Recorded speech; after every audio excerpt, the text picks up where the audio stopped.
നമുക്കിപ്പോൾ സാധാരണ രീതിയിൽ പ്രാക്ടിക്കലുള്ള സയൻസ് വിഷയങ്ങളിൽ 6 അവറാണ് നിലവിലുള്ളത്. അതായത് 2 തിയറി അവറും ഒരു 2 അവർ പ്രാക്ടിക്കലും പ്ലസ് ഒരു 2 ബാച്ചുണ്ട്.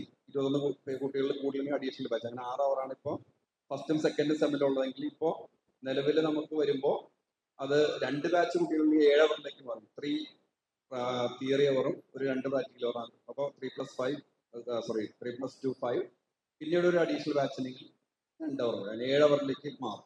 സാറ് കണക്ക് കൂട്ടിയാൽ ആ പ്രാക്ടിക്കലിന്റെ അധിക ബാച്ച് 21 കുട്ടികൾ കൂടുതലുള്ള അധിക ബാച്ചിന്റെ കണക്ക് വന്നിട്ടുണ്ടോ എന്നുള്ളതാണ് സംശയം. 17 കോഴ്സ് എന്നുള്ളത് അവിടെ കറക്റ്റ് തന്നെ ആയിരിക്കും. പ്രാക്ടിക്കൽ ഉണ്ടെന്നുണ്ടെങ്കിൽ നമ്മൾ ഓൾറെഡി പറഞ്ഞതാണ് 2 അവറാണ് പ്രാക്ടിക്കലിന്റെ ക്രെഡിറ്റിന്. അതിനനുസരിച്ച് അവിടെ കൂടുതലായിട്ട് സയൻസ് ബാച്ചിലാണെങ്കിൽ അവിടെ മിനിമം 4 അധ്യാപകരുണ്ടെങ്കിൽ ഇത് നടക്കുള്ളൂ.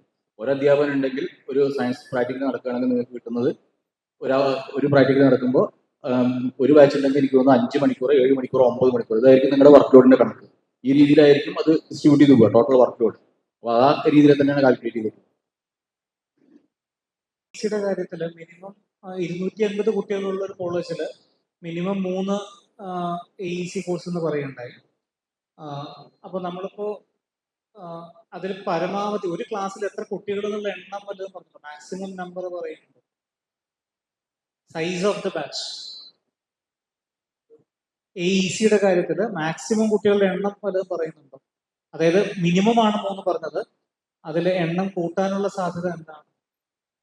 കുട്ടികൾക്കാണ് നമ്മൾ ഇംഗ്ലീഷിന്റെയും അല്ലെ ബാച്ച് അതനുസൃതമായ രീതിയിലാണ്. പക്ഷേ നമ്മൾ വർക്ക് ലോഡോട് പ്രപ്പോസ് ചെയ്തൊരു കാര്യമാണ് ഇത് നിർദ്ദേശം നിരക്കാണ്. അതിന് വർക്ക് ലോഡോട് ഫിനാൻഷ്യലി അംഗീകരിച്ച് വരേണ്ട പറ്റത്തില്ല. അതായത് ഏതെങ്കിലും സാഹചര്യത്തിൽ ഒരു ക്യാമ്പസിനകത്ത് അധ്യാപകർ എക്സസ് വർക്ക് ലോഡ് നിലനിൽക്കുകയാണെങ്കിൽ ടെമ്പററി ബാച്ച് കോളേജ് തല FIUGP കമ്മിറ്റി രൂപീകരിച്ചുകൊണ്ട് AECക്കും മറ്റും കൊണ്ടുവരാനുള്ള നിർദ്ദേശം വെച്ചിട്ട്, പക്ഷേ ആസോഫിനോ അതിന് തീരുമാനമായിട്ടില്ല. അത് വർക്ക് ലോഡ് ഓർഡർ വരുന്ന സമയത്താണത് ഫൈനലാകും.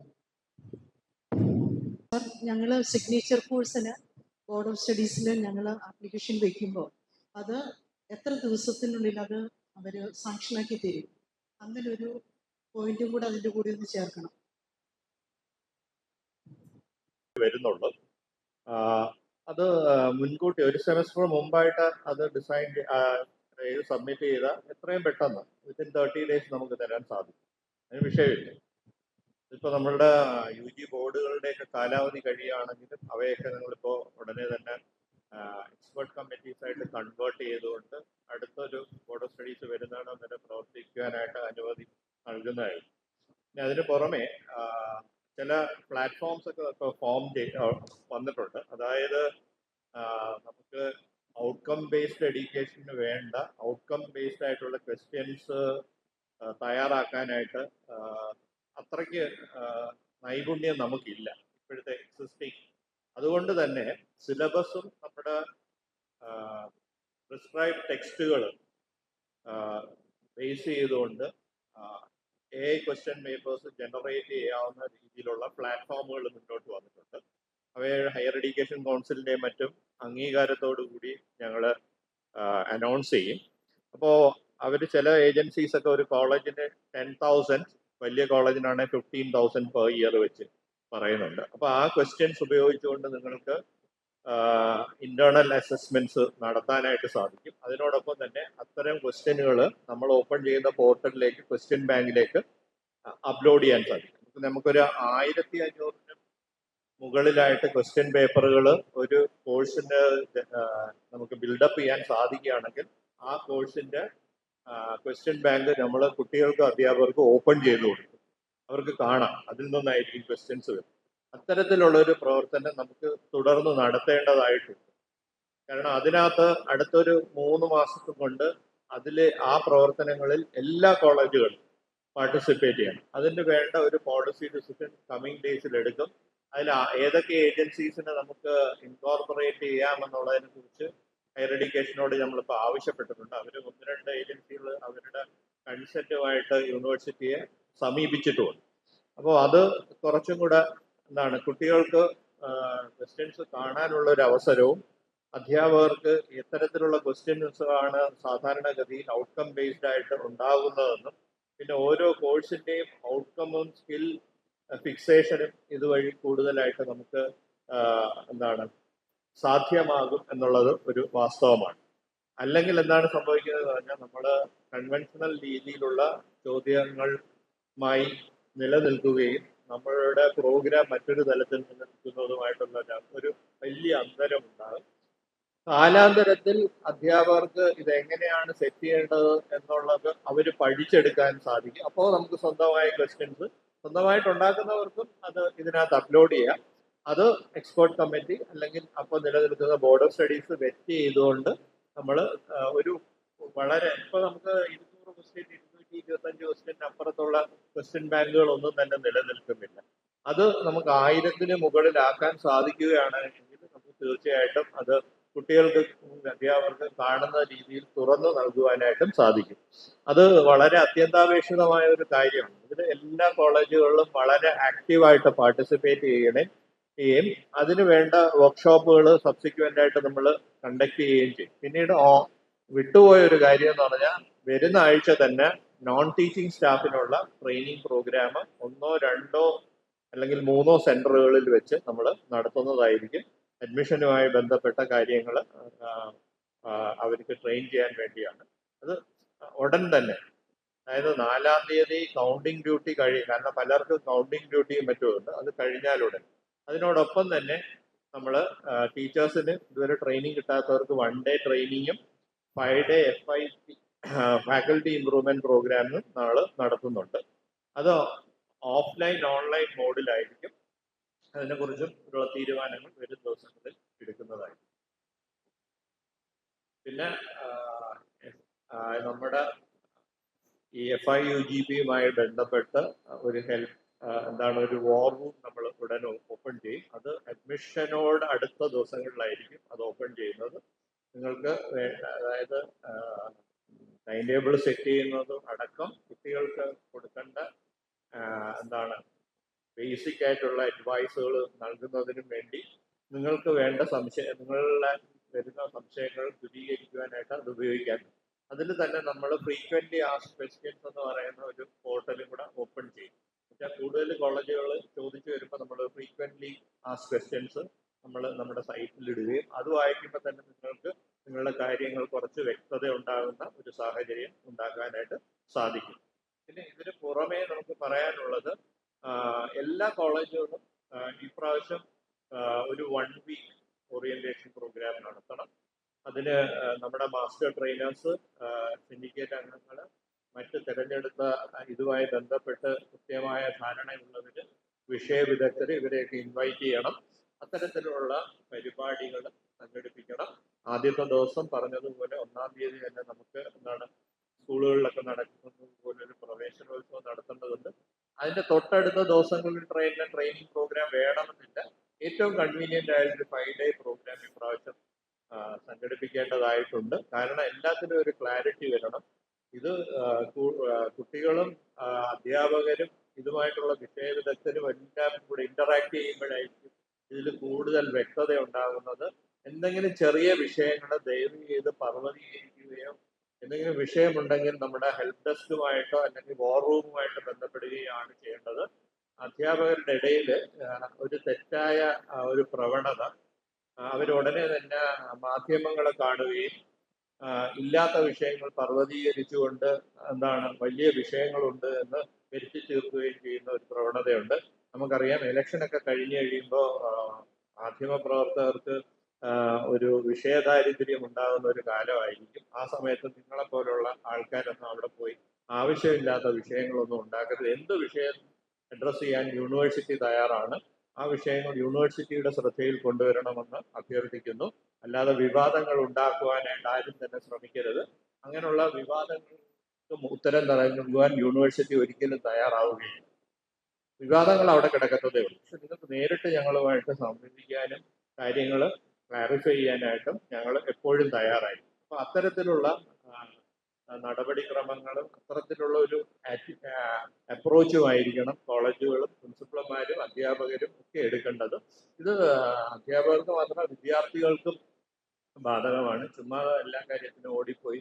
നമ്മുടെ പണ്ട് കാലത്ത് നമ്മുടെ നാട്ടിൽ ഏറ്റവും നല്ലോണം വിളയുന്ന ഒരു സാന്നിധ്യം എന്ന് പറയുന്ന വിവാദമാണ്. അത് വേണ്ട. Thank you. സിലബസ് പ്രിപ്പയർ ചെയ്യുന്നത്. അപ്പോൾ അത് ഞങ്ങൾ ഫേസ് ചെയ്തൊരു പ്രശ്നം എന്ന് പറയുന്നത് we were functioning in something like a moon light. ഒരു സൂര്യപ്രകാശത്തിൽ വർക്ക് ചെയ്യാൻ പറ്റിയിട്ടില്ല. റീസെന്റ് ആയിട്ട് വരുന്ന ഇൻസ്ട്രക്ഷൻസ് ഒന്നും ഞങ്ങൾക്ക് കിട്ടത്തില്ല. ഞങ്ങൾ പലപ്പോഴും ചെയ്യുന്നത് പറഞ്ഞു കേട്ട് ഇതിനെ സംബന്ധിച്ചുള്ള വിശദാംശങ്ങൾ ഞങ്ങൾ അന്വേഷിച്ച് അറിയേണ്ടി വന്നു, സ്പെഷ്യലൈസേഷൻ ടാഗ് ഉൾപ്പെടെ പല കാര്യങ്ങളെ സംബന്ധിച്ച്. അപ്പോൾ ഞങ്ങൾ ഒരു ഏർജന്റ് സ്റ്റേജിലാണ്. ഞങ്ങളെ കൊണ്ട് പ്രതീക്ഷിക്കുന്നത് ഞങ്ങൾക്കൊരു സിംഗിൾ കോൺടാക്ട് പോയിന്റ് വേണം. പല കാര്യങ്ങളെക്കുറിച്ചൊരു ആധികാരികമായിട്ട് എസ്ഓർണോ അറിയാനായിട്ടൊരു ആവശ്യം വരുമ്പോൾ ഒരു സിംഗിൾ കോൺടാക്ട് പോയിന്റ് തരണമെന്ന് അഭ്യർത്ഥിക്കുന്നു. ഒരു കാര്യം കൂടെ പറഞ്ഞു, ഞങ്ങൾ സ്ട്രക്ചർ നോക്കുമ്പോൾ കൃത്യം കാണുന്നത് 17 മേജർ കോഴ്സസ്, 6 മൈനർ, അതിനകത്ത് 24 ക്രെഡിറ്റ് മൈനർ ആയിരിക്കണം. ഞാൻ സുചേന്ദ്ര സാറിനോട് ഇപ്പോൾ സംസാരിച്ചു വരുമായിരുന്നു. പക്ഷെ അത് 20 വരെ ആകാം മേജർ എന്ന് പറയുമ്പോൾ അത് ഏത് സാഹചര്യമാണ്? അത്തരം കാര്യങ്ങളെ സംബന്ധിച്ച് we need to get clarity. ഞങ്ങൾ ഇൻസിസ്റ്റ് ചെയ്തുകൊണ്ടിരിക്കുന്നത് നിങ്ങൾ 17 മേജർ കോഴ്സ് തന്നെ കംപ്ലീറ്റ് ചെയ്യണമെന്നാണ്. അപ്പം എവിടെയാണ് ആ 3 മൈനർ എടുക്കാൻ പറ്റുക? അത്തരം സാഹചര്യങ്ങൾ ഞങ്ങൾ സിലബസ് ഡ്രാഫ്റ്റ് ചെയ്യുമ്പോഴും അതുപോലെ കുട്ടികളോട് ഇൻസ്ട്രക്ട് ചെയ്യുമ്പോഴും എല്ലാം പറഞ്ഞു കൊടുക്കേണ്ടി വരുന്നതാണ്. Please offer clarity. Thank you. നിങ്ങളെ സഹായിക്കുവാനായിട്ട് നമ്മൾ തീർച്ചയായിട്ടും നമ്മുടെ വാർ റൂമിന് അതിനുള്ള കേപ്പബിലിറ്റി ഉണ്ടാകും. അത് അഷ്യൂർ ചെയ്യാം. പിന്നീട് സാറ് പറഞ്ഞ വിഷയത്തിനെ കുറിച്ച് എനിക്ക് ഓഫ് ഹാൻഡ് ആയിട്ട് ഇപ്പോൾ ഒന്നും പറയാനായിട്ട് സാധിക്കില്ല. ഞാൻ അങ്ങനെ പറയാറില്ല. കാരണം അതിനൊരു എക്സ്പേർട്ട് കമ്മിറ്റി ഉണ്ട്. അവരാണ് പറയുന്നത്. ഇത്തരത്തിലുള്ള കാര്യങ്ങളിൽ എന്തെങ്കിലും പറയാൻ പറ്റുന്നത് നമ്മുടെ ഹയർ എഡ്യൂക്കേഷൻ കൗൺസിലാണ്. എനിക്കറിയാം എൻ്റെ ഉത്തരം, പക്ഷെ ഞാനിപ്പോൾ അത് പറയുന്നത് അത്ര ഉചിതമല്ല. കാരണം അതിനൊരു സ്പെഷ്യൽ കമ്മിറ്റി നമുക്കുണ്ട്. അതിൻ്റെ കൺവീനറോ ചെയർമാനോ ആ വിഷയത്തിൽ പ്രതികരിക്കേണ്ടത്. ഹയർ എഡ്യൂക്കേഷൻ കൗൺസിലിലെ റിസർച്ച് ഓഫീസേഴ്സിന് അതിനെക്കുറിച്ച് എന്തെങ്കിലും പറയാനുണ്ടെങ്കിൽ അതിനുള്ള അവസ്ഥ നൽകി. സാർ, ഇതിൽ 1-2 കാര്യങ്ങൾ ആദ്യം തന്നെ നമ്മൾ പറഞ്ഞിട്ടുണ്ട്. വിദ്യാർത്ഥിയുടെ മേജറും മൈനറും തീരുമാനിക്കുന്നത് സെക്കൻഡ് ഇയറിലാണ്. ആദ്യത്തെ 3ാമത്തെ സെമസ്റ്റർ തൊട്ടിട്ടാണ്. ആദ്യത്തെ 2 സെമസ്റ്ററിൽ വിദ്യാർത്ഥി വിവിധ പാത്വേകൾ എക്സ്പ്ലോർ ചെയ്യുകയാണ് ചെയ്യുന്നത്. ആ വിവിധ പാത്വേകൾ എക്സ്പ്ലോർ ചെയ്യുന്നതിന്റെ ഭാഗമായിക്കൊണ്ട് വിദ്യാർത്ഥികളുടെ ചോയ്സ് എന്ന് പറയുന്നത്, ഞാൻ ആദ്യം പറഞ്ഞു, മിനിമം 5 പാത്വേ തൊട്ടിട്ട് 7 പാത്വേ വരെ ഓപ്റ്റ് ചെയ്യാനുള്ള സാഹചര്യമുണ്ട്. അതിനുശേഷമാണ് വിദ്യാർത്ഥി ഏത് രീതിയിൽ തങ്ങളുടെ ബിരുദം ഡിസൈഡ് ചെയ്യണമെന്ന് തീരുമാനിക്കുന്നത്. അവിടെയുള്ള ഡിഫറെന്റ് ഓപ്ഷൻസ് ആണ് single major, major with single minor, major with multiple miners, double major, അല്ലെങ്കിൽ ഇന്റർ ഡിസിപ്ലിനറി മേജർ തുടങ്ങി ഒരുപാട് ഓപ്ഷൻസ് ഒരു വിദ്യാർത്ഥിക്ക് ലഭിക്കും. ഒരു വിദ്യാർത്ഥി തീരുമാനിക്കുകയാണ് എനിക്ക് മൈനർ ആവശ്യമില്ല എന്നുണ്ടെങ്കിൽ വിദ്യാർത്ഥിക്ക് ടോട്ടലി 177 ക്രെഡിറ്റ് പൂർത്തീകരിക്കേണ്ടതുണ്ട്.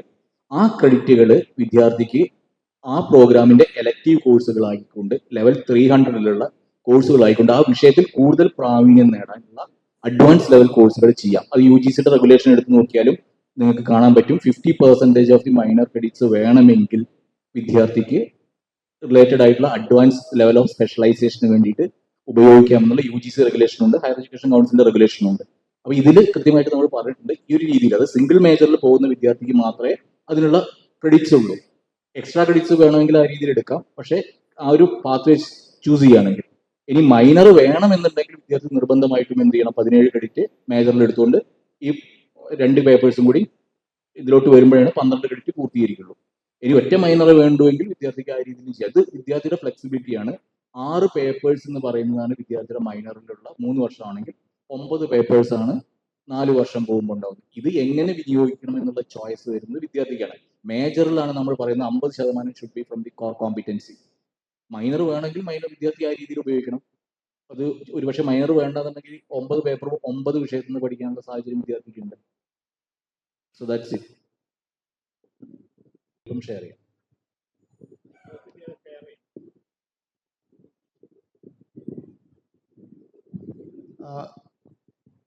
ഇപ്പോൾ ഇന്ന് കാണിച്ച PPT പ്രിൻസിപ്പൽസിന്റെ വാട്സാപ്പ് ഗ്രൂപ്പിൽ ഷെയർ ചെയ്യും.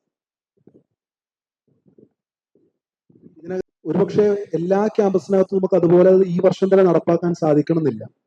പക്ഷെ നമ്മൾ വലിയൊരു പരിഷ്കരണത്തിലേക്കാണ് പോകുന്നത്. അപ്പോൾ ഇതിന്റെ ഭാഗമായിട്ട് നമ്മൾ ഒട്ടനവധി കാര്യങ്ങൾ പറയുന്നുണ്ട്. N-1 സെമസ്റ്ററിനെ കുറിച്ച് പറയുന്നുണ്ട്, വിദ്യാർത്ഥികളുടെ ബ്രേക്ക്, വിദ്യാർത്ഥികളുടെ Inter university transfer, online courses. അതായത് നമ്മൾ നിലനിൽക്കുന്ന ഒരു ഫ്രെയിമിൽ നിന്ന് എൻറ്റയർലി പുതിയൊരു ഫ്രെയിമിലേക്ക് പോവാണ്. പക്ഷെ അതൊരു ട്രാൻസിഷനാണ്. ഈ വർഷം ഒന്നിച്ച് നമ്മൾ അങ്ങ് ചാടിക്കയറുന്നതല്ല. കാരണം നമുക്ക് പഴയ 2 ബാച്ച് നിൽക്കുന്നതുകൊണ്ട് തന്നെ ഫേസ് ടു ഫേസ് ആയിട്ട് എന്ത് ചെയ്യാൻ പറ്റുള്ളൂ, പൂർണ്ണാർത്ഥത്തിൽ അതിന്റെ എല്ലാ ബെനിഫിറ്റ്സും അഡ്വാൻറ്റേജസും റീപ്പ് ചെയ്യാൻ പറ്റുള്ളൂ. അപ്പൊ അതുകൊണ്ട് ഇത്തരം സാധ്യതകളെല്ലാം ഉണ്ട്. പക്ഷെ ഓരോ ക്യാമ്പസിന്റെ സ്വഭാവം അനുസരിച്ച് അത് മാറും.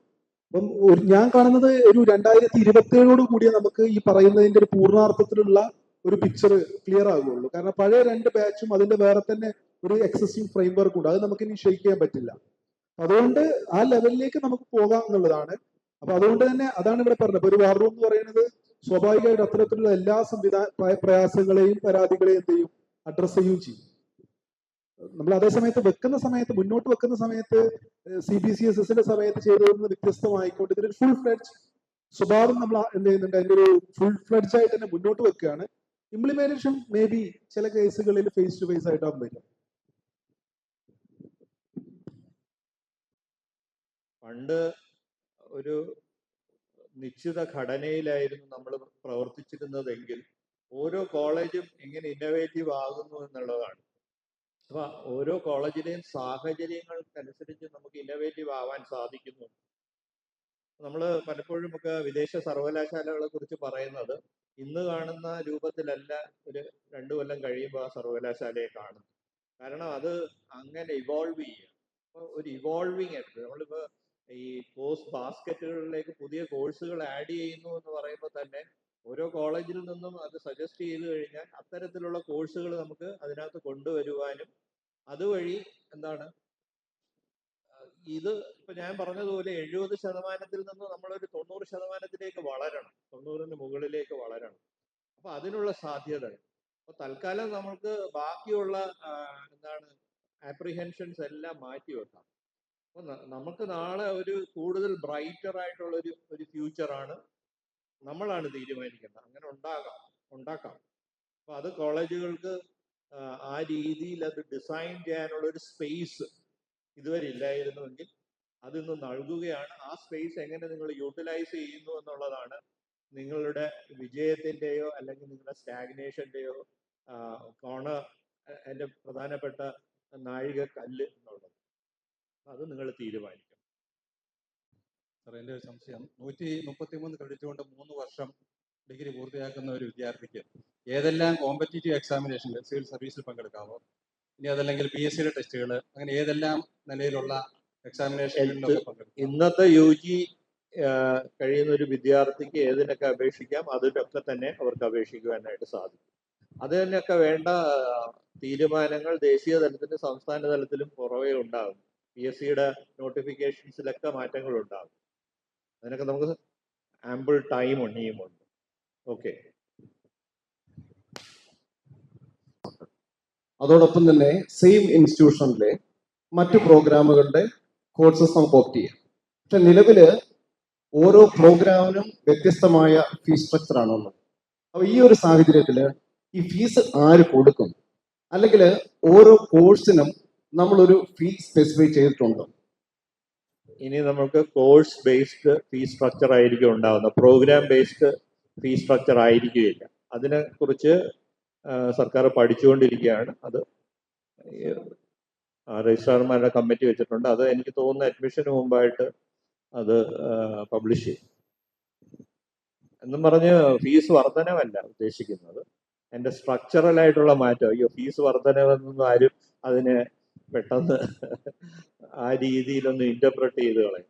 അല്ല, ഒരു സ്റ്റുഡന്റ് മറ്റു കോളേജിൽ ജോയിൻ ചെയ്ത് ആ പ്രോഗ്രാം കോഴ്സിന് വേണ്ടി ജോയിൻ ചെയ്ത് കഴിഞ്ഞാൽ ആ കോഴ്സിന്റെ ഫീസ് ആര് കൊടുക്കും? ആ കോളേജ് കൊടുക്കുമോ അതോ ആ സ്റ്റുഡന്റ് കൊടുക്കും? അല്ല, ഇപ്പൊ അത് കുട്ടി കൊടുക്കും. ഇപ്പൊ ഫോർ എക്സാമ്പിൾ ഇപ്പൊ കൾണറി ആർട്സിലുള്ള ഒരു കോഴ്സാണ് ചെയ്യുന്നതെങ്കിൽ നാച്ചുറലി അതിന്റെ ഫീസ് കൂടുതലായിരിക്കും.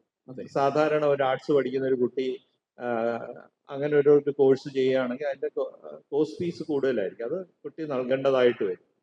പിന്നീട് അതിന്റെ കുമാരപിള്ള കമ്മീഷനൊക്കെ എങ്ങനെയാണ് വർക്കൗട്ട് ചെയ്യുന്നതെന്നൊന്നും പറയാൻ നമ്മളാളല്ല. അതൊക്കെ സർക്കാർ തലത്തിൽ ഉരുത്തിരിഞ്ഞു വരേണ്ട പോളിസി ഡിസിഷൻസ്. അല്ല, അങ്ങനെയാണെന്നുണ്ടെങ്കിൽ അത് അഡ്മിഷന്റെ സമയത്ത് തന്നെ ഇത് ക്ലാരിഫൈ ചെയ്യേണ്ടി വരില്ല. അതുണ്ടാവും. അതിന് മുമ്പ് തീർച്ചയായിട്ടും ഉണ്ടാവും. അതില്ലാതെ നമുക്ക് ഈ പ്രോസസ്സുമായിട്ട് മുന്നോട്ട് പോകാൻ കഴിയില്ലല്ലോ.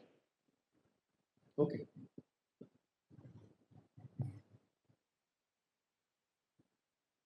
എനിക്ക് സംശയം, എനിക്ക് മനസ്സിലായില്ല. അല്ല, ഒരു കോഴ്സ് ചെയ്ത് അത് ജയിച്ചാലും ഹയർ ഗ്രേഡ് വാങ്ങിയാലും ആ ക്രെഡിറ്റ് ലഭിക്കുകയാണ് ചെയ്യുന്നത്.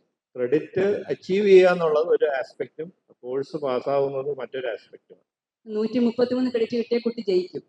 133 വെറുതെ 133 അല്ല, ഓരോ തലത്തിലുമുള്ള ഫസ്റ്റ് ഇയറിലെയും സെക്കൻഡ് ഇയറിലെയും തേർഡ് ഇയറിലെയും അത് degree of difficulty and relevance വെച്ചുകൊണ്ടുള്ള ഇത്ര എണ്ണം വേണം എന്നുണ്ട്. അല്ലാതെ നമ്മളിപ്പോൾ ഫസ്റ്റ് എന്താണ് ഫൗണ്ടേഷൻ ലെവലിലുള്ള ധാരാളം കോഴ്സുകൾ ചെയ്തുകൊണ്ട് 133 എന്ന് പറഞ്ഞാൽ അതിനൊരു പാറ്റേൺ ഉണ്ട്.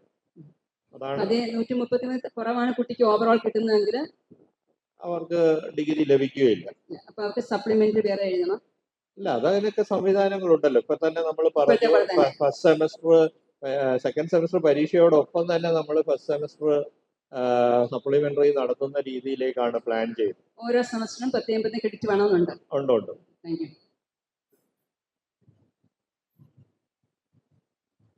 അവിടെ കുട്ടി കൂടിയ ലെവലിലെ കോഴ്സ് പഠിക്കേണ്ടി വരില്ല? സ്വാഭാവികമായിട്ടും, കാരണം മറ്റേത് കംപ്ലീറ്റ് ചെയ്തിട്ടല്ലേ പോകുന്നത്. അപ്പൊ ഹയർ ലെവൽസിലുള്ള ഫാസ്റ്റ് ട്രാക്കിലുള്ള കോഴ്സസ് ആണ് ചെയ്യുന്നത്. അതുപോലെ തന്നെ സാറേ, നേരത്തെ അറിഞ്ഞതനുസരിച്ച് സെൽഫ് ഫിനാൻസിങ് കോഴ്സുകളും എയ്ഡഡ് കോഴ്സുകളും ഒരേ ക്യാമ്പസിലുള്ള സാഹചര്യങ്ങളിൽ ആ കുട്ടികൾക്ക് എയ്ഡഡിലെ കോഴ്സുകൾ എടുക്കാൻ സാധിക്കും. അതും ഗവൺമെന്റ് പോളിസി ഡിസിഷൻ വരും ഉടൻ. Thank you sir. മഹാരാജാസ് കോളേജിൽ നിന്ന് വരുന്നതാണ്. മഹാരാജാസ് ഗവൺമെന്റ് ഓട്ടോണമസ് കോളേജാണ്. അപ്പോൾ ഞങ്ങളുടെ കോളേജിൽ 2 കോഴ്സ് ഷെയറിംഗ് കോഴ്സുകളുണ്ട്. BSc ഫിസിക്സ് ഇൻസ്ട്രുമെന്റേഷനും MSc chemistry environment and water management. അപ്പം ആ കോഴ്സ് എടുക്കുന്നതെങ്കിൽ ആ കോഴ്സിന് എന്താണ് ഫീസ് ഫിക്സ് ചെയ്തിരിക്കുന്നത് അത് അടയ്ക്കേണ്ടതായിട്ട് വരും. കോഴ്സ് ഷെയറിംഗിന്റെ ഫീസ് അപ്പോൾ വേറെ തന്നെ ആയിരിക്കും. അതെ. Okay, thank you.